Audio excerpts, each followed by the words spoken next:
O ex-presidente Jair Bolsonaro estava inconformado com a derrota na eleição quando se reuniu com os três comandantes das Forças Armadas para uma reunião no Palácio da Alvorada no dia 1º de novembro de 2022, 2 dias após o segundo turno.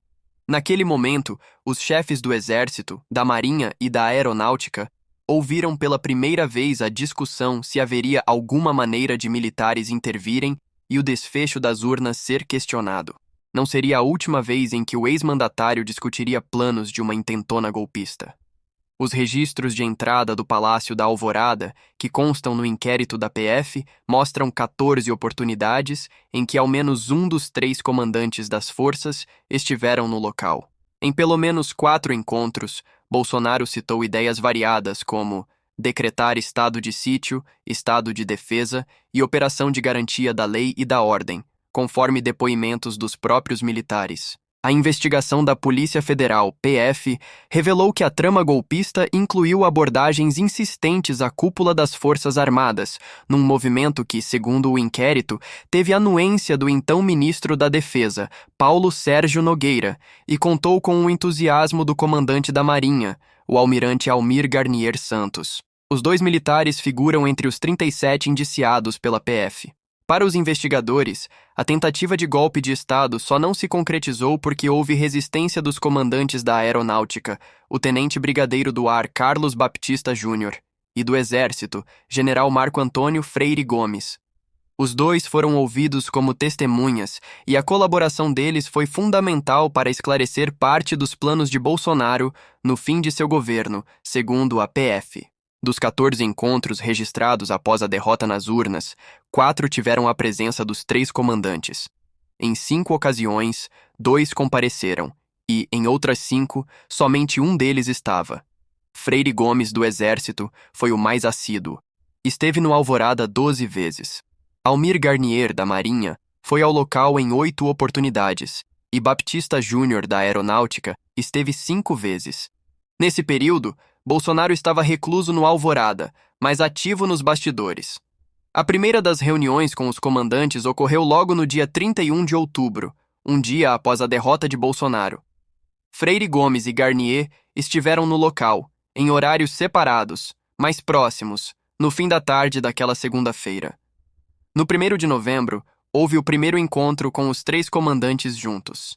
Depois, Bolsonaro voltou a chamar Freire Gomes e Almir Garnier no dia seguinte, dia 2 de novembro, para um encontro à tarde na residência oficial. O presidente se mostrava lamurioso, indignado com a derrota e até deprimido nessa época, segundo pessoas próximas. Nos dias seguintes, houve outras reuniões com 2 dos comandantes. No dia 6, estiveram presentes Baptista Júnior e Freire Gomes. No dia 8, os comandantes do Exército e da Marinha. No dia 12, Freire Gomes voltou ao local sozinho. Bolsonaro parecia ter recuperado o ânimo no dia 14 de novembro, como notaram os comandantes das Forças Armadas em depoimento.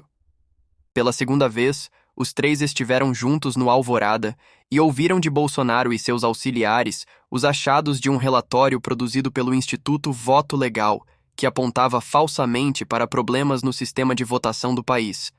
Para os comandantes, ficou evidente ali que o presidente seguia acalentando o desejo de reverter sua derrota para Lula. A partir daí, as conversas se intensificaram. Nos dias 17 e 22, há novo registro de reuniões com os 3 comandantes, além do ministro da Defesa, Paulo Sérgio Nogueira. Em um desses encontros, também estava presente Carlos Rocha, presidente do Instituto Voto Legal, organização que produziu para o PL um relatório questionando as urnas eletrônicas, que foi rejeitado pelo Tribunal Superior Eleitoral, TSE. No dia 24, houve mais um encontro que não consta nos registros do Alvorada, mas que foi confirmado pelo Globo. Foi um dos mais tensos do período. Bolsonaro expôs ideias para um decreto que, entre outras coisas, permitiria intervenção no TSE e abriria espaço para prisões de rivais políticos.